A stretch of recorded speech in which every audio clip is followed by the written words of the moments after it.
रक्षाबंधन भाई बहन के प्रेम का प्रतीक है। रक्षाबंधन सावन पूर्णिमा पर मनाया जाता है।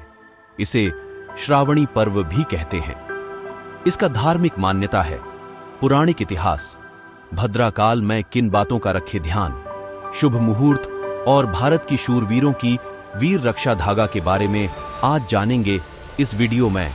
पूर्णिमा पर ही क्यों मनाते हैं रक्षाबंधन? पौराणिक कथा के अनुसार जब भगवान विष्णु राजा बलि के साथ पाताल लोक में रहने चले गए, तब नारद जी के कहने पर देवी लक्ष्मी ने भेष बदलकर राजा बलि को राखी बांधकर भाई बनाई और विष्णु जी को उपहार के रूप में मांग लाया। संयोग से उस दिन सावन पूर्णिमा थी, ऐसा माना जाता है।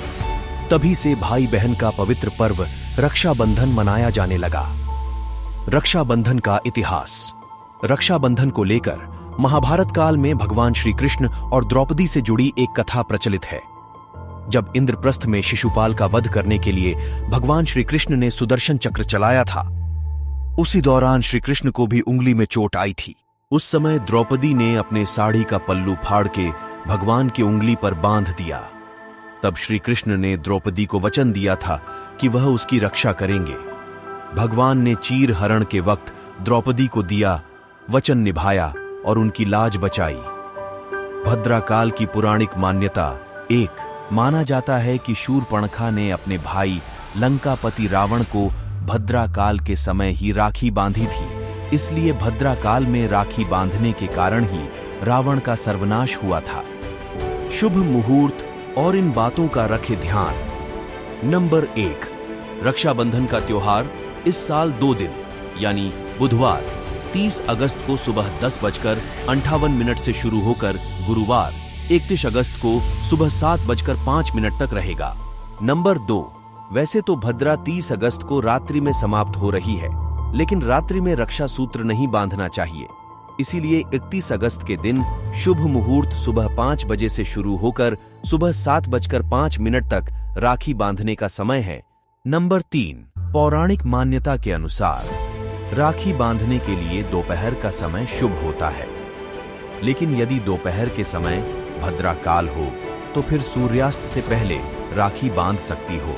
नंबर 4, रक्षाबंधन पर भाई बहन दोनों को काले रंग से बचना चाहिए। राखी बांधते समय पूर्व या उत्तर की ओर मुख करना सर्वोत्तम माना जाता है। भारत के महान शूरवीरों का इतिहास। फर्स्ट इतिहास। जब गुजरात के शासक बहादुर शाह ने चित्तौड़ पर आक्रमण कर दिया तो चित्तौड़ की महारानी कर्मावती ने बादशाह हुमायूं को राखी के धागे में रक्षा का पैगाम भेजा। बादशाह हुमायूं यह रक्षा सूत्र और संदेश पाकर भाव विभोर हो गए और अपनी इस अनदेखी बहन के प्रति अपना कर्तव्य निभाने तुरंत अपनी विशाल सेना लेकर चित्तौड़ की ओर रवाना हो गए।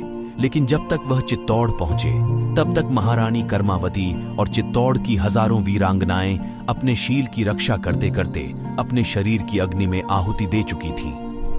उसके बाद हुमायूं ने महारानी कर्मावती की चिता की राख से अपने माथे पर तिलक लगाकर बहादुर शाह से लड़ा था।